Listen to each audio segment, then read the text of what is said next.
Hello, patrons and viewers of Diplomacy Direct. Today we have a special session in this counter-terrorism series. And today we are going to touch base upon rationalizing radicalization. And is that possible actually? A radicalized individual or a group comes to adopt increasingly unidimensional absolute views in opposition to a political, social, or religious status quo. For today's conversation, we are going to cover radicalization into violent extremism or leading to acts of terrorism. World over, mostly the unwitting youth get captured in the seducing ideologies of new world order in revolutionary new ways every day, or a pseudo necessary religious struggle calling for martyrdom for the greater tomorrow, or the heavenly bestowment of wealth and concubinage that awaits beyond this life. And that is what is sold out there. Today on Diplomacy Direct, we have a fantastic duo of officers who have served in J&K and have faced and fought terrorism firsthand. General Sudhakar ji and Lieutenant Colonel Manoj Sinha, to touch base upon this philosophy and psychology of radicalization, role of religion, and the related politics around it.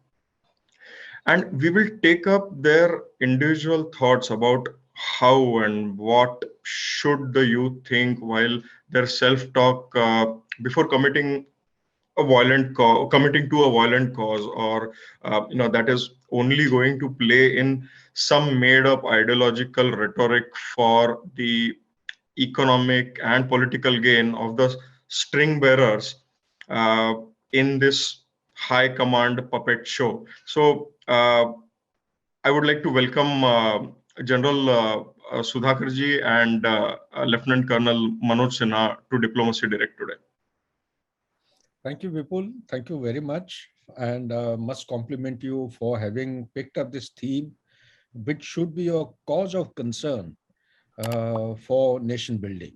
And I leave the platform to you and Manoj because I feel very small despite the seniority and experience.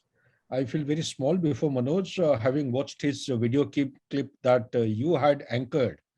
It's one of the lifetime products that one has come across. Compliments to Colonel Sinha and you. Back to you, please.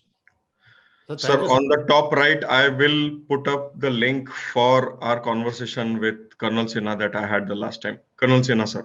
Right. First of all, thank you, sir. I'm really humbled. It is. I still can't, pinch myself that as established speaker and a thinker. In the army, we used to watch generals of people of your caliber speaking in the ops room and sitting in the last bench.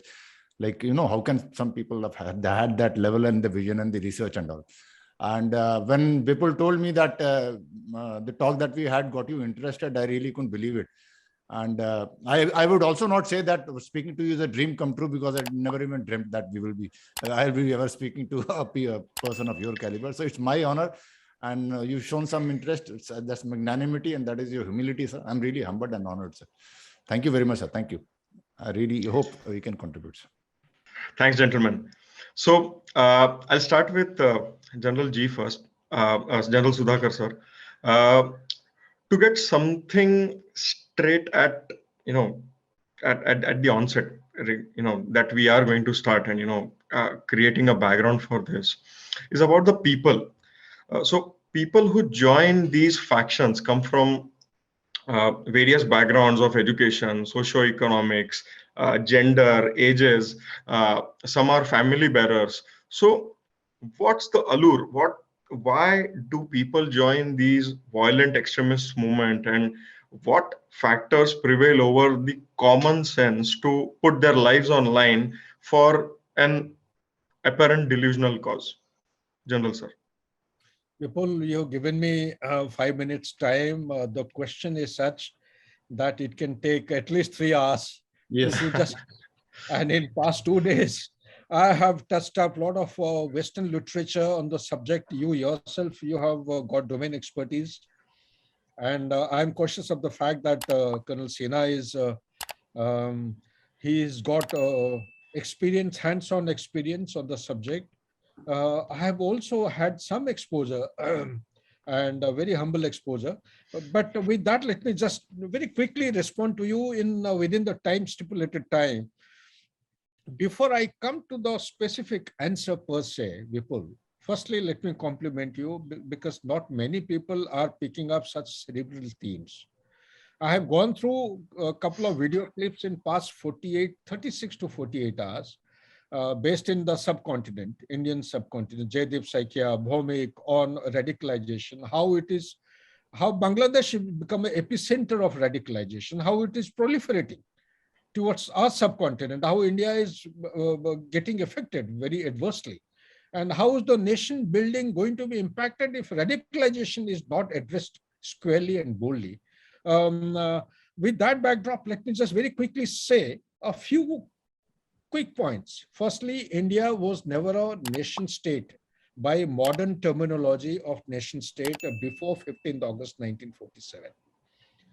At the clock of the midnight of let's say 14th 15th night, August 1947, the 565 out of nearly 584 princely states who came together to form the Union of India.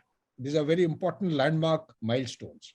Number three, India is a multi-ethnic society with there are four primary religions. You have Hinduism, you have Christianity, you have Islam, you have Jainism, Buddhism, Sikhism, and name. Likewise, there are 9 of them. But I'm primarily 4 of them we are counting.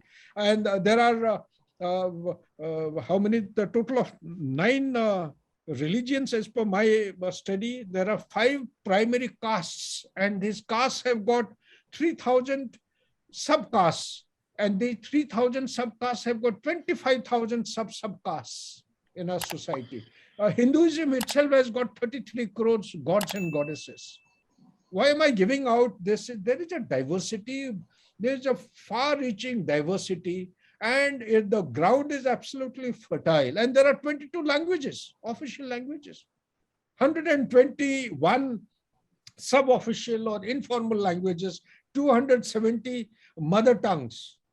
Likewise, you have more than 2,000 ethnic groups. So India as a nation state is actually cut out.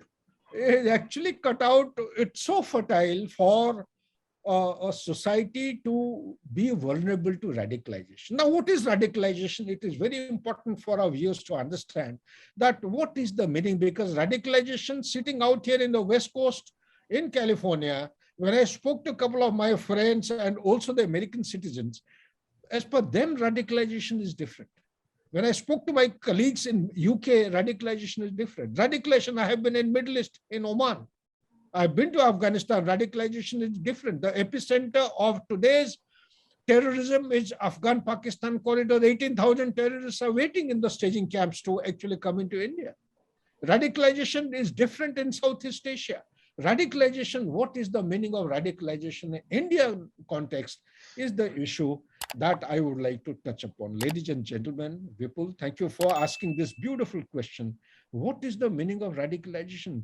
Radicalization in relation to our start point of 1947. There was a freedom struggle. There was a non-violent stage of struggle which got us independence. For us, at that point in time, that non-violent freedom struggle, for some people, it may have been a kind of a terrorist activity. So people who are fighting for freedom actually become terrorists to somebody else. So that perception notwithstanding, so when we come to the question as to what is the allure, what attracts people, who are the people? So when you look at that with such a diverse kind of ethnicity, religious connections, and the collage of kinds of languages and tribes, castes, making a very, very fertile ground, who are the people within society who are most vulnerable? ladies and gentlemen, as per my study and research and my understanding, it doesn't require a specific category. Anyone and everyone can be radicalized. So what is the meaning of radicalization? Radicalization meaning something societal, yes, when we say yes, and something correct for the society, when people start drifting away from the correct pathway to an incorrect path. What is that incorrect path? That incorrect path is the path of extremities, of violent, where it can take a religious overtone, it can take a political, it can take a ethnic overtone or connotation.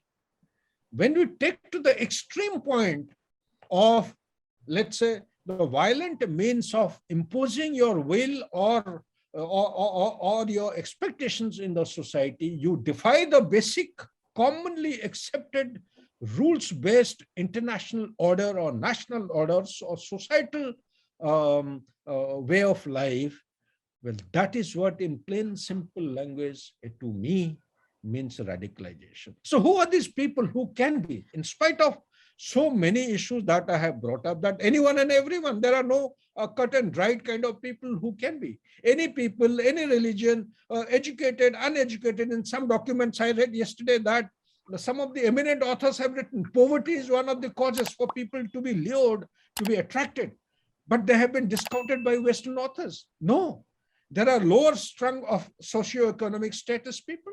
There are upper strung. You just segregate them, you will find most of the people who get radicalized faster and take extreme means in their life are the middle rung people who are qualified, who are engineers, technicians. J&K is a live example. Manoj will throw much light into it. You have technical. Burhan Wani was a qualified chap. So when you talk about the radicalization, taking recourse to extreme measures of interpretation and the application in our way of life, which is very different from the societal norms of our existence. That is what is radicalization. Back to you, please. Hope I have answered your question to an extent, if not any. Sure, sir. Me in my counterterrorism studies have tried to come to a rationale of where the gray area lies. There's, like General Saab just mentioned, right? So there is alienation, there is isolation, there is identity questions, or a feeling that you are, or your in group, that is under attack, or feeling that larger powers are not doing anything to stop the threat, or they are the threat, right? Or it could be a cultural isolation, or even a built up of say Islamophobia over the ages that could fuel into radicalization. So Colonel Sinha, uh, can you put a finger where you think that is most important point on an area under which the youth are facing the social disconnect and are getting influenced to get radicalized? Right? Can you take a slightly totally different tangent on this, right? You know, when the evolution of living beings began on this earth, and there must have been a starting point at which even human beings were as mental caliber was as like the animals, and then we suddenly realized that we have a different in a gray matter, and we can think, and then we started moving ahead from leaving the rest of the animals behind. So that means we had the capability to think what is right, what is wrong, and decide on that. And rest, none of the living beings have that capability. And there's a word called dharma. Dharma is, which is probably very greatly misunderstood all across, as per me. Dharma is simply nothing but the cosmic law. And if somebody's got an objection to the word dharma, then let me tell you that cosmic law existed even before the language was created and the dharma word was created. And based on that law, the entire universe, cosmos, and everything is created. So as long as you're walking at that law, you're walking on the path of dharma.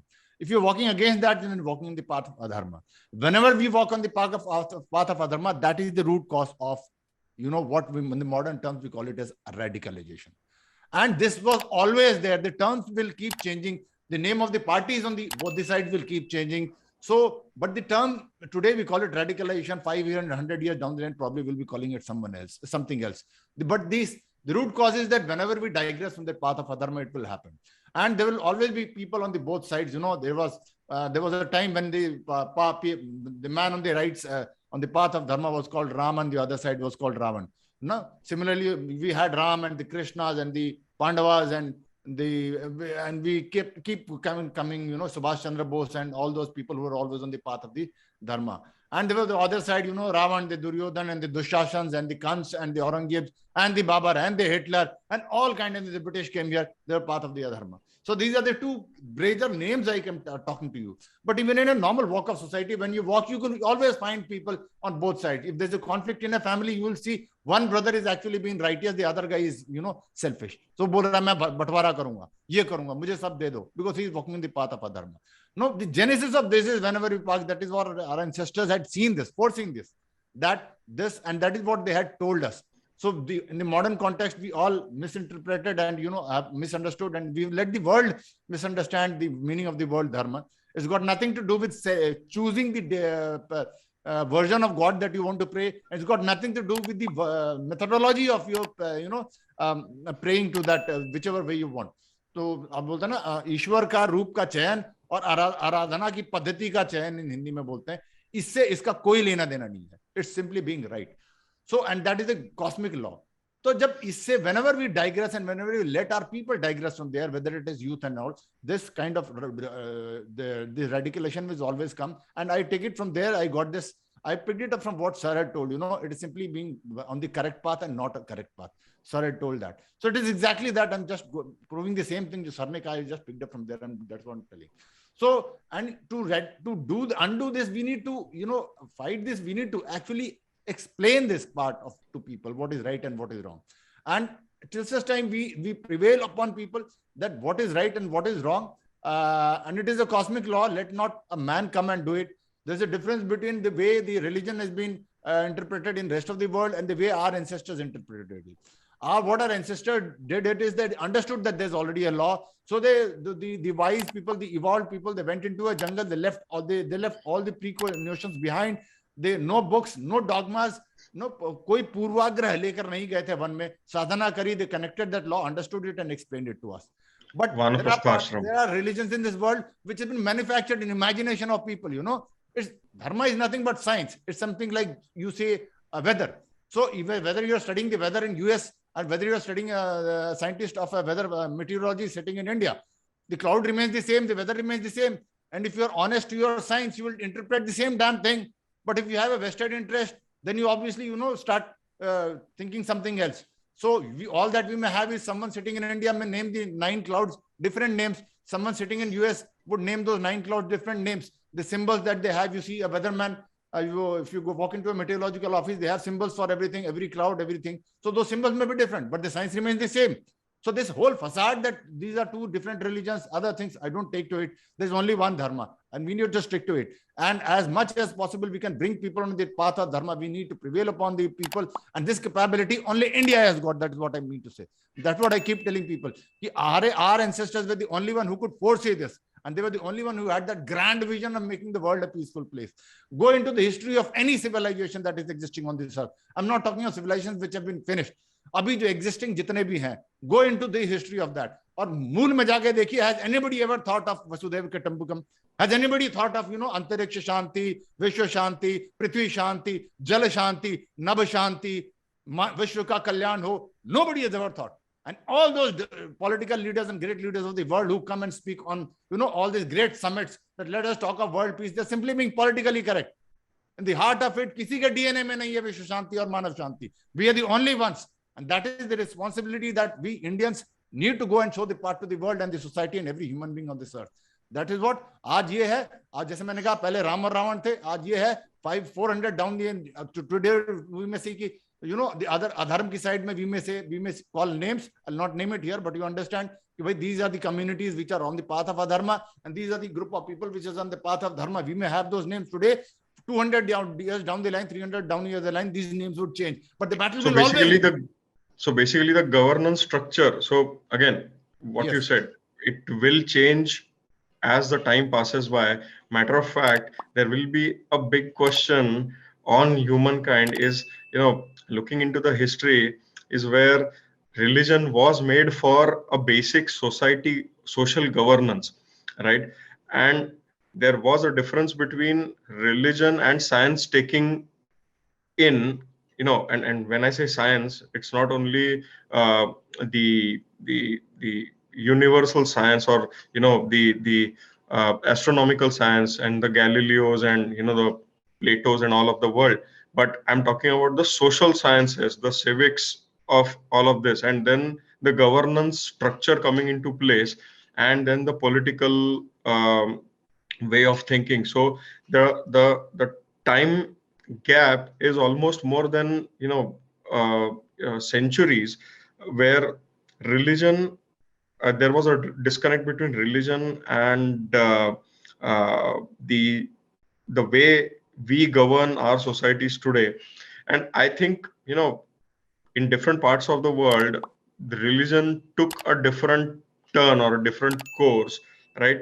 And sometimes even I think, if at all that is the case, then there are, is religion a redundant concept or not? But we'll come to that in some other this thing. I don't want to digress. So, General Sir, the next question for you is, um, so where do you think was a pivotal point in history of India that jihadist violent extremism got indoctrinated as an unconventional method of war? Vipul, I can't compliment you enough. It's a very interesting question. But at the same time, before I go ahead, I must compliment Colonel Sinha for beautifully explaining dharma and adharma, actually. Not many people understand. And also, very briefly, simply to acknowledge what he has said, that China thinks that Urumqi or they're in the Middle Kingdom. Okay. The concept of existence of China is based on Middle Kingdom. Tianxia. The Western nations, they think that the Greenwich is the center. But least any one of us reminds, or none of the Indians have been talking about Ujjain. Ujjain is to be the center. Even the global timing, at one point in time, Ujjain is to be taken as the central place. So everything is actually the genesis of world order or global order or rules-based international order rightfully should emanate from India. There is nobody better than India. Just simply to acknowledge and compliment Colonel Sinha the way he has explained and very nicely brought out the point. Now coming to the point about in the historical perspective of unconventional war, you see, this has got two, three aspects. One aspect is, I would say, from the India's context, okay, the historical context. And when I talk about India, what it means is it is post 1947. If I take you back in historical terms, then I may have to very briefly allude to the greatest irregular warfare in our history may have been greater than what I'm going to share now. But there is nobody better than Shivaji, Chhatrapati Shivaji. You call it by any name, irregular warfare. He knew that the Mughals were absolutely going to, outnumber him. He knew his weaknesses. He had carried out a SWOT analysis. And thereafter, he went in for irregular warfare. In irregular warfare, mind you, he had selected people for information warfare. People used to come and give him his information before he launched attack. It is only after having given a confirmed intelligence he used to launch his attack. You talk about Rajgarh, if I remember, you're from Maharashtra, you'd be knowing. Mughals, they wanted to capture Rajgarh. And they played this irregular, they allowed them to come in through the narrow passes, you know that. But coming back to the question that you were asking, the very creation of India and Pakistan, or creation of Pakistan based on two-nation theory, based on the religion, based on the language, I would say, that to my mind is the start point in the independent India, yes, which should be taken notice of towards unconventional warfare. Yes. Before India could breathe as an independent nation, we had already been attacked by the raiders. What do you call them? They are the irregular forces. It was kind of terrorists who came inside. But the very terminology of terrorism can way back to, as far as the Western literature is concerned, there is nobody better than you. I was just going through a book early morning today. The French Revolution, that is the start point as far as the modern history of terrorism goes. They said that is the start point of the terrorist terms during the French Revolution, way back in 1700. So, taking your mind off from Indo-Pakistan context, if I may Sir, say. also the Russian Revolution against the Tsars, the Narodne Volya, Yeah, right? yeah, Russian. Yeah, I don't want So to, but they that were one itself of the will take one prime. of time. Absolutely, I agree with you.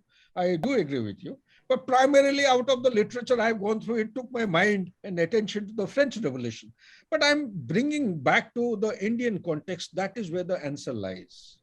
We have to take our mind to the creation of Pakistan, the genesis of the terrorism non-state actor to be applied against a nation state through a means of unconventional warfare is nobody other than Pakistan itself. And Pakistan, when it started, it has witnessed how many? 3 military coups, if I'm not wrong, 58 to 77, 78 to around 88, Ziaul Haq, and thereafter is Pervez Musharraf from 99 to 2008. So now, having said this, people say, and I also do acknowledge that, yes, the fact of the matter is, here is Pakistan in 1965, Zulfikar Ali Bhutto, in one of the speeches in UN Security Council, he used the expression that they will wage a war of 1,000 years against India. Taking advantage of this expression, Ziaul Haq, when he was the chief of the army staff, followed by President of Pakistan, he further glorified the statement that they will fight a war of 1,000 years, they will bleed India over a war of 1,000 years. Okay. So Lead India with 1,000 cuts. 1,000 cuts. Okay, so that initial expression was of Zulfikar Ali Bhutto, and thereafter Ziaul Haq, and immediately after that, if you take your mind back, it was coinciding with the liberation of Bangladesh. Liberation of Bangladesh, it did not go down too well. If you recall, read the history of Pakistan. When the Pakistan martial law, Ayub Khan, in his plan, they had planned to integrate the complete northeastern states with eastern Pakistan. This was his plan. They had the plans to actually integrate J&K as part of eastern Punjab. Okay, these were the initial plans when they had actually waged an offensive against India. So having failed miserably, and with the liberation of Bangladesh, it actually gave them a real bloody jhatka, and thereafter they got shaken up. Thereafter, they have modified their expressions and made their doctrine to actually bleed India with 1,000-year cuts. This is the doctrine with which they initiated or triggered the unconventional war, firstly to start with Punjab, and followed by the Kashmir. Punjab was sometime from the mid 80s, I would say, and thereafter Kashmir was towards the end or beginning of 90s. So that is how they have gone about in applying the unconventional or non-state actors against a state to actually realize their ultimate high-end objective as far as the existence of Pakistan is concerned. And the very justification of existence of Pakistan is related to J&K. Their entire justification is revolving around J&K. So therefore, to answer your query in specific terms, I would say here is a classic example which is still going on. J&K is still not free from the terrorism that we have been witnessing from 89 till date. It's still going on in form of selective killing. It has expanded further. But along with this, the answer I would like to add is the kind of terrorism and its interpretation, the manifestation of terrorism the world over. Firstly, regional perspective, that is the Afghan-Pakistan, the corridor. And secondly, the ISIS Khorasan. Even after the caliphate has been destroyed or collapsed with kinetic means by the American and the NATO in Iraq and Syria, even now, I would say ISIS Khorasan is actually, sticking out its head towards Northwest Africa, towards the Middle East itself, towards the South the subcontinent of India, South Asia, and Southeast Asia. Recently, there have been some apprehension of Khorasan group people in New Zealand itself. And in India itself, the Al-Qaeda has actually, they had claimed jihad in the year 1996. Nobody other than Osama bin Laden. And same Al-Qaeda, again in 2014, they issued out a map. Again, they announced jihad against India. Okay, so time and again, it has been coming up and up repeatedly. And immediately after the humiliating withdrawal of the NATO and the US forces from Afghanistan, within a couple of days, again, Al-Qaeda announced that they will liberate J&K first and followed by other Muslim states. But interestingly, they have deliberately omitted Chechnya and which is the Xinjiang province, China and Russia. So means to say their formulation of the objective is driven by none other than Russia and China. That gives a different angle. Because of paucity of time, I'll not delve into it. So I hope I've been able to answer to your query, basically how the unconventional warfare has actually triggered and how has it manifested, how is it going to trouble. So unless India as a nation state takes drastic measure and focuses attention on internal stability and cohesion, we have too many things within the internal order and the external challenges to actually dissipate our energy. It may keep us away from our high-end objective of $15 trillion economy by 2050. Back to you, please. As you mentioned, J&K. So many studies on youth political sociology, young people's adoption of certain political ideologies have observed that under an Islamic following, especially as observed in the madrasas that receive funds from these groups, we have the researchers and the analysts have pinpointed some factions also. So talk about Wahhabism and everything, and the ideologies of inorganic or aggressive spread of Islam and the subsequent recruitment of youth for the propagation of, like General Saab said, the Khorasan province and different tanzeems under the doctrine of non-tolerance, of coexistence, that gets actually fueled in. So, Colonel Sinha Saab, how does basic education on coexistence and civic behavior in India look like as a way to create awareness towards antisocial thought process and prevention of radicalization for the future? You see, as I spoke in the beginning, it's simply about bringing everybody on the path of dharma. And it is not just the extremes that are adharma, like the terrorist, someone who's terrorist or someone who's a robber or a thief. It's not that only there. Even in ordinary walks of life, when we begin to think too selfish, normal, and when we begin to think like in a family, if I think of my interest bigger than my family, then I'm on the path of adharma. Right. Right. In the society, if I think my family is more important than the rest of the society, then it is. And similarly, as we keep going ahead. And so what I see in our country, and that is what pains me, and that is why I've come on to ground.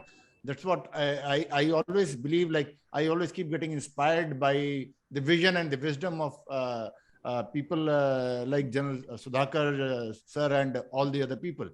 But I always feel how do I bring it down to that last man? वो last man तक ये vision percolate करना चाहिए in very simplistic terms, because we are a democracy and the people, we may be having fantastic minds at the top of the caliber of sir, but the people need to be wise enough to understand that these things which are being spoken by people like sir are important. Because if they don't understand that and they're going to vote for 500 rupees free electricity, so vision to sir ka reh gaya na. When someone like that comes on the top, the vision to reh gaya. Kya karenge? If you don't, the people with that kind of a vision don't come in power, then what do you do? They must have been fantastic geniuses even in 1962. And I was listening to a discussion of sir only. in which it was being quoted that in 1962 there were visionary people who went and told the politicians, these are the dangers, this is what is happening, this is where the Chinese have come. And the politicians in the chair, they were there, they were simply turned a blind eye to that. The Air Force guy came and told, this is what we can do. So the Air Force man had a vision. But wahan baitha hai jo kursi pe, if he is blind and if he is dumb, what do you do with all that vision and intelligence? So it's very important that this vision and wisdom percolates down right to the last man who is going to vote. पूरी बात ना समझ में आए, मोटी बात उसको समझ में आनी चाहिए. And that is what is the terrorism, the topic that we had last time discussion. Like I keep with that topic, when I keep going to production houses, as I've told you last time, I want to make a movie, I want to make a television series to explain terrorism. And the promo line that I tell people there is that this time it is not about police, it is not about government, it is not about security forces, it is about people.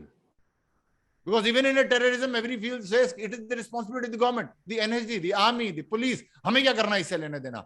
ये जो feeling है हमें क्या लेना देना, हमें तो रोज की दाल चावल से मतलब है, ₹1 सस्ता हो जाएगा, that is more important for me. Then we'll end up in a situation like Sri Lanka, right? So that is very important जो आप बता रहे हैं ना, not only the terrorism values, to put ourselves in the last, which were the values that our ancestors always had that in every aspect. If you read the spiritual the thing that they gave us, in that time they always used to consider society bigger than family, larger society bigger than a group of villagers. Colonel Sinha, so could you link the the basic education for coexistence and civic behavior for the antisocial or prevention of radicalization? So that is what we will have to prevail upon them. We will have to start giving them those examples, and we need to bring the right kind of the religion bolte hain jisko, so that has to be brought in, and the religion has to play a very important role.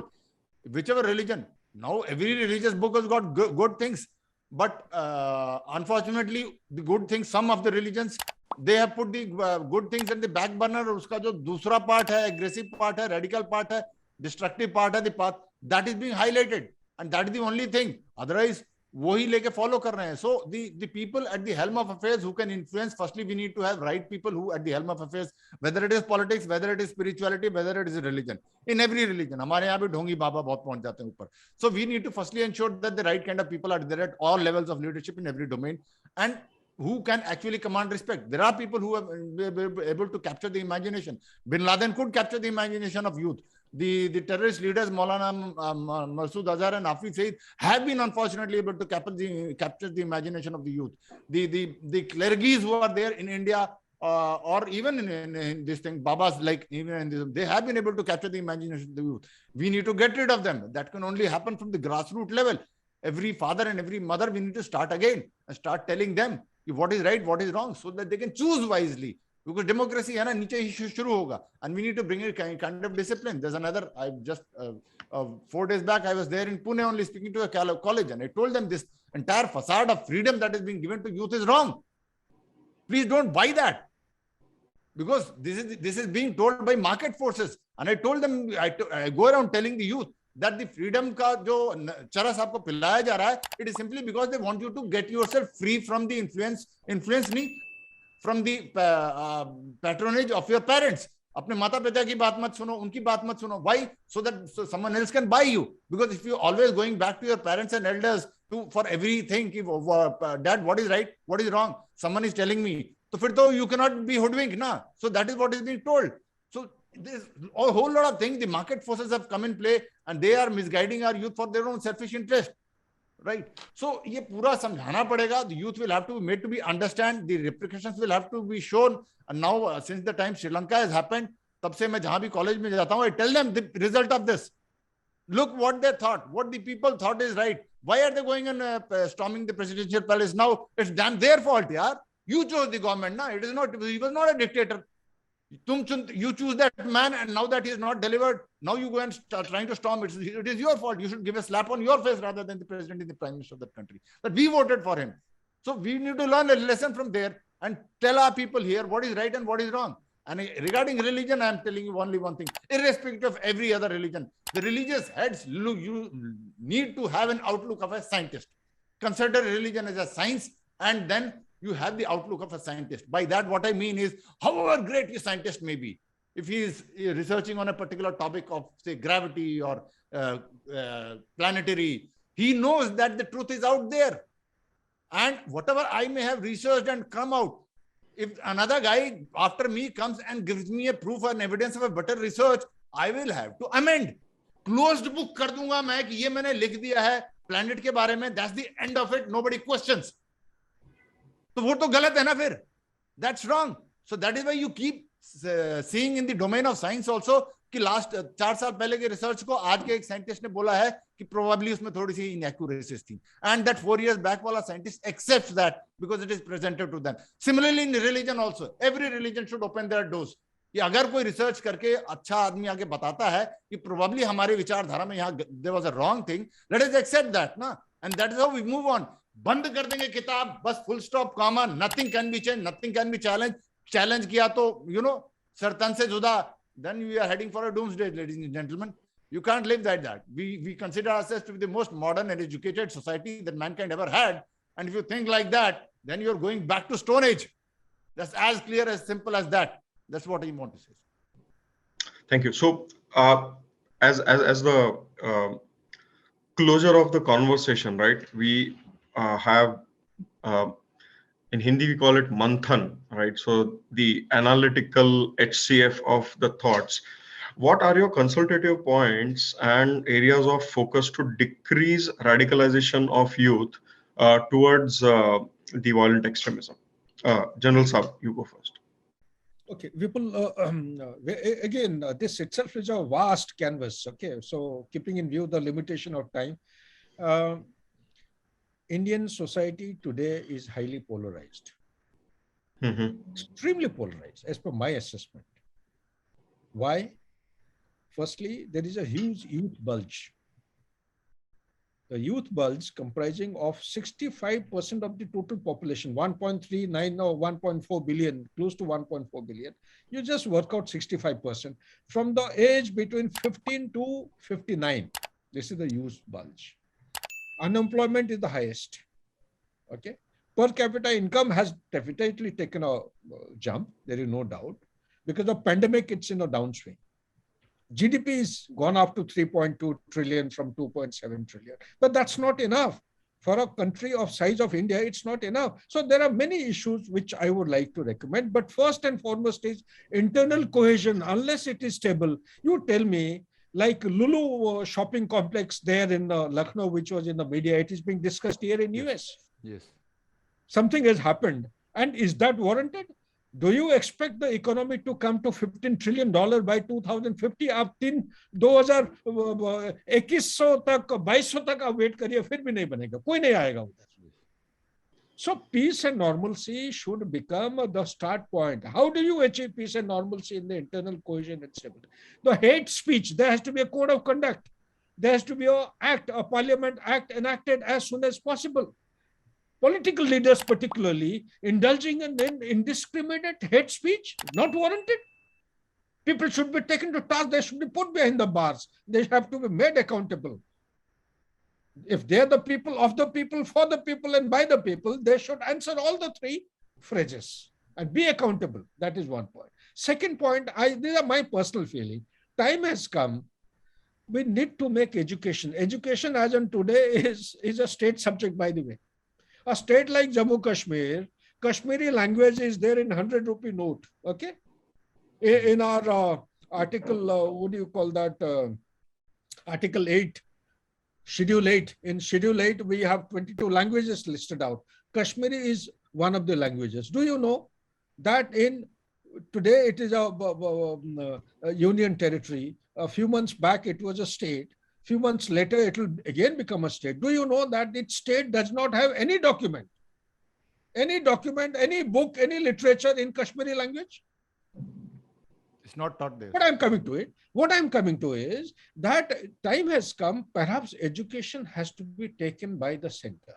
Apart from defense, foreign policy, and finance and all, education must be one nation, one education system everywhere. You cannot have madrasas teaching their bloody language and this thing. Exactly. Time is enough. Okay. So that is second. Third point is Time has come for the uniform civil code. How long the nation? We are celebrating 75th year of independent India. To me, I get a feeling I'm trying to take a kind of a bird's eye view of my nation. How is it progressing? Is it only Narendra Modi who has to sleep without sleeping throughout the day, who has to keep working? Do you have clowns of Narendra Modi in all the offices?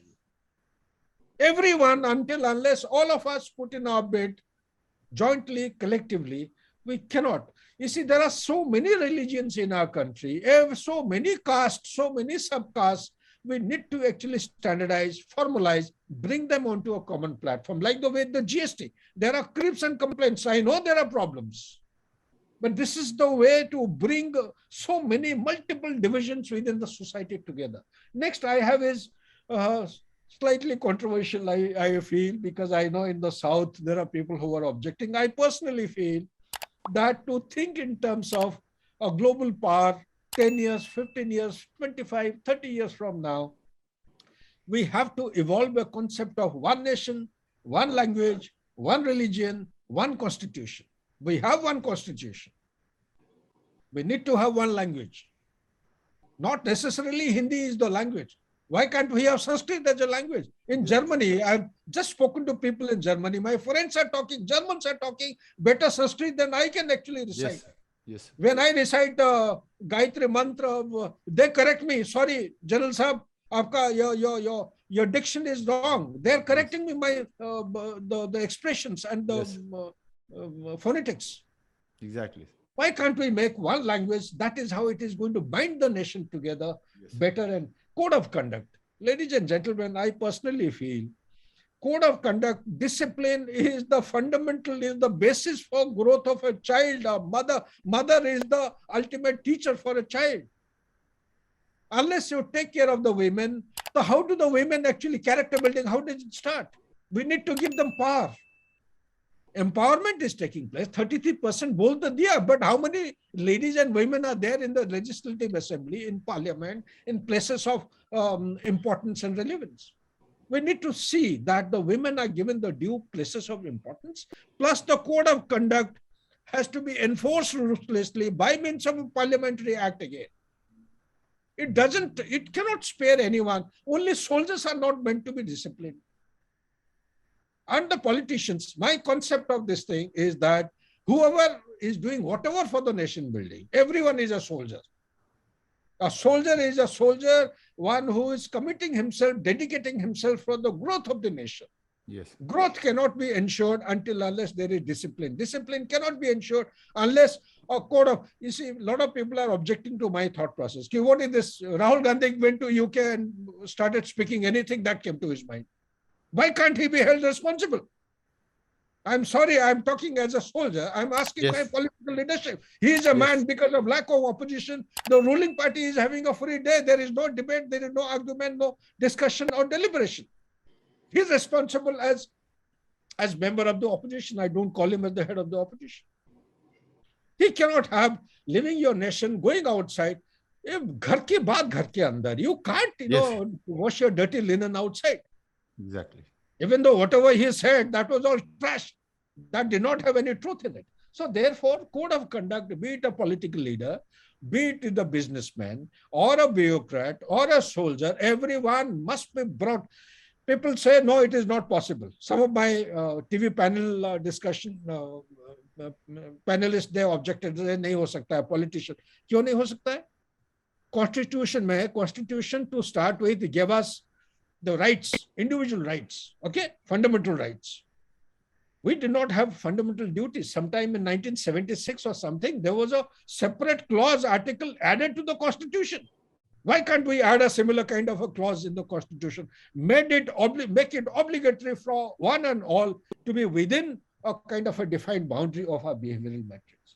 Last but not the least, the concept of warfare is changing. Maybe in our lifetime or in foreseeable future, we may not have a conventional warfare. Okay, so call it by any name, hybrid warfare or whatever you want to, gray zone battle, unrestricted warfare. But the form and the content of the conflict is taking. Ukraine and Russia is a different kind of a ball game. It's been triggered. Actually, I'm seeing it. There are selfish interests without any statesmanship kind of a leadership quality by any of the global powers, except for India. India is the only nation. Narendra Modi is the only leader who is being heard, who is respected world over. Let me tell you, sitting out here in California for past so many days, I have been carrying out this analysis. There are some meaning. The credibility of India has taken a quantum jump.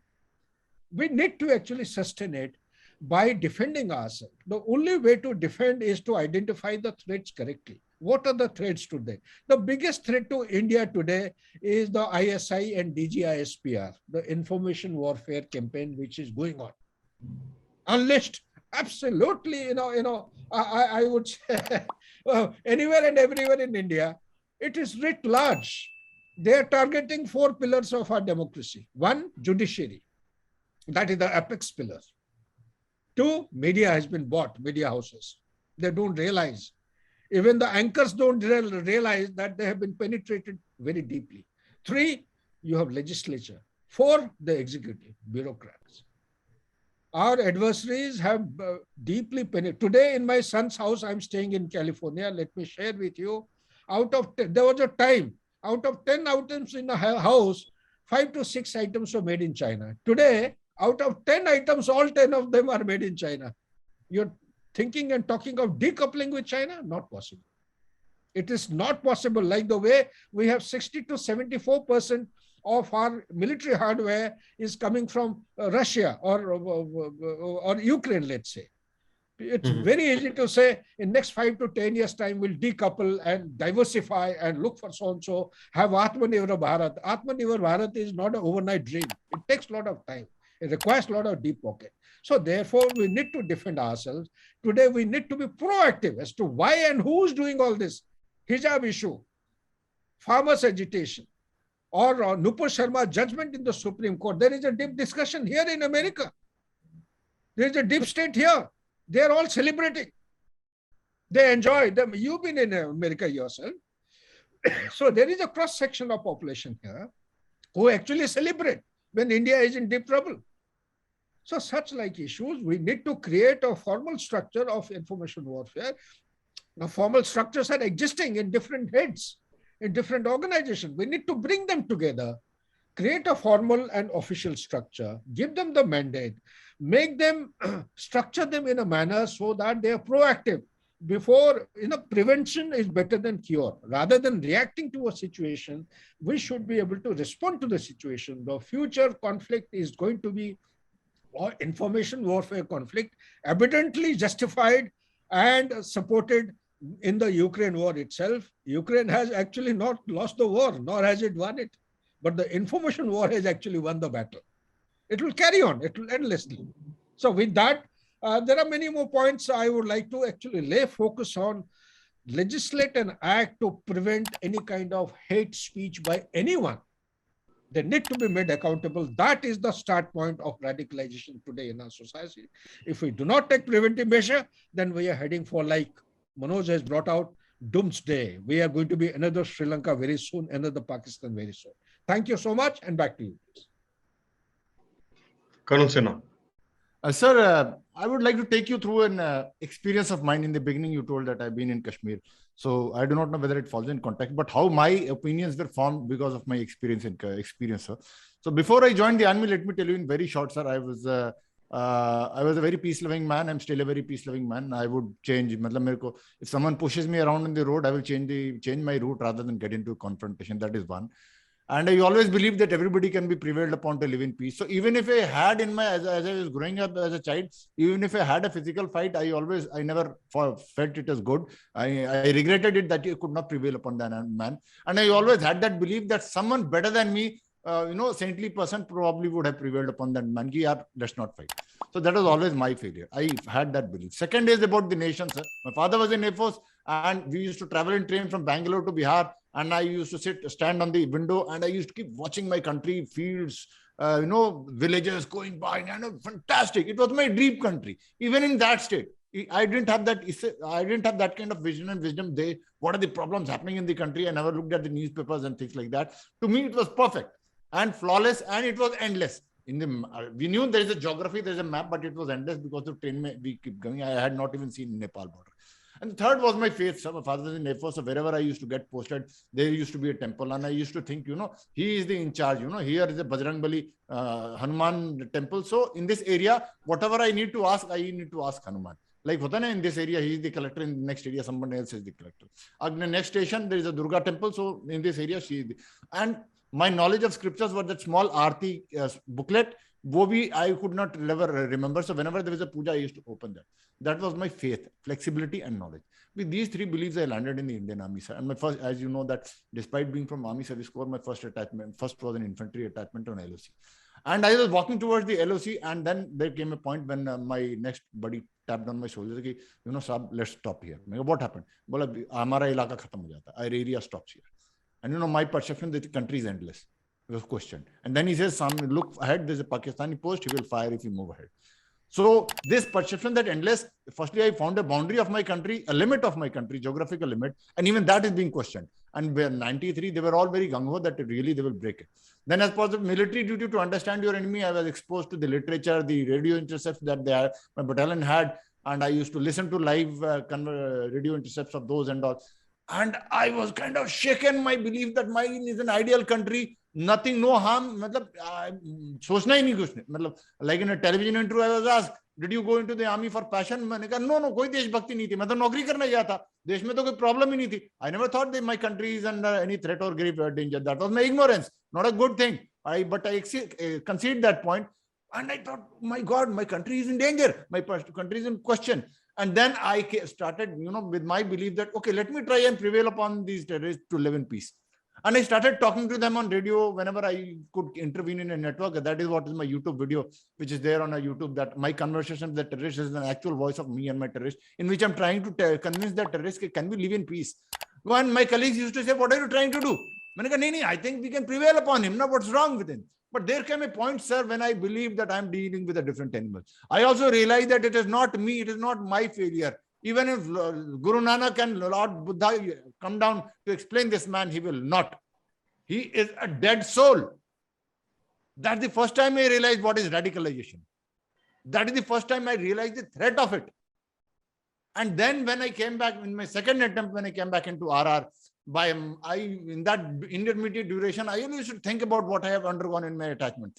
When I came and I ended up the territory, every week I used to get a report in my area of operation, which was given to me as a company commander, like some boy has joined the lifted a gun, gone and picked up a gun.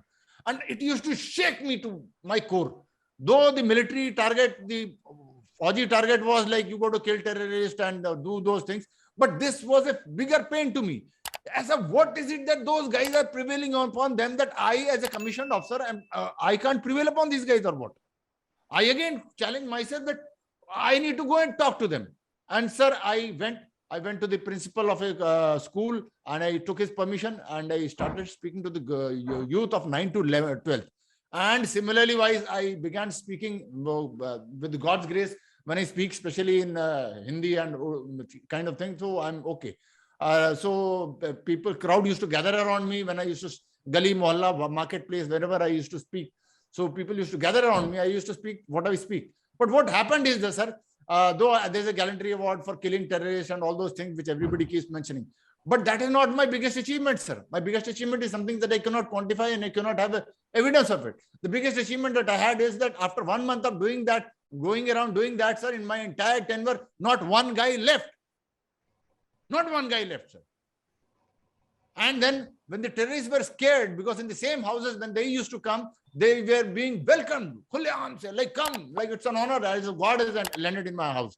And in the same houses, now when they started going there, obviously they got a weapon and the poor civilians are helpless, hapless. What would they do? They obviously can't fight. But they could see the reluctance. The welcome wasn't there. They started telling, 15 days back also, you came to our house only, no? Like, again, you are coming. They thought, what has happened, man? Who's changing these minds? And, you know, as I said, I always had a habit of trying to get into a conversation with them. and long conversations, ideology se leke faith, country, politics, whatever we used to discuss, long things. Some of them were really, really good to speak at, and they had a bit of knowledge. And then they started telling me, कि captain, मारना है जितने मार ले, बात करना बंद कर. So what came out of my mouth was far more scary to them than what came of the bullet that came out of my weapons. It is then that I began that belief that yeah, this thing can be tackled. It is a damn perception war more than the physical battle. And it's from there that the talk that you heard now, is that belief that I have that firm conviction that outside also we can do that in the entire nation. If we look at it like the perception battle, and not just the enemy, entire people all across here, niche tak, right till the last level. If we are able to prevail upon them, if we succeed in doing that, sir, then we can be successful. So, I guess, gentlemen, enough said. I am sure, I guess the viewers get a deep thought behind this conversation, and we hope that there's some awakening. So, thanks for your time and the valuable insights, gentlemen. Thank you so much. Jai Hind. Thank you, sir. Thank you, Vince.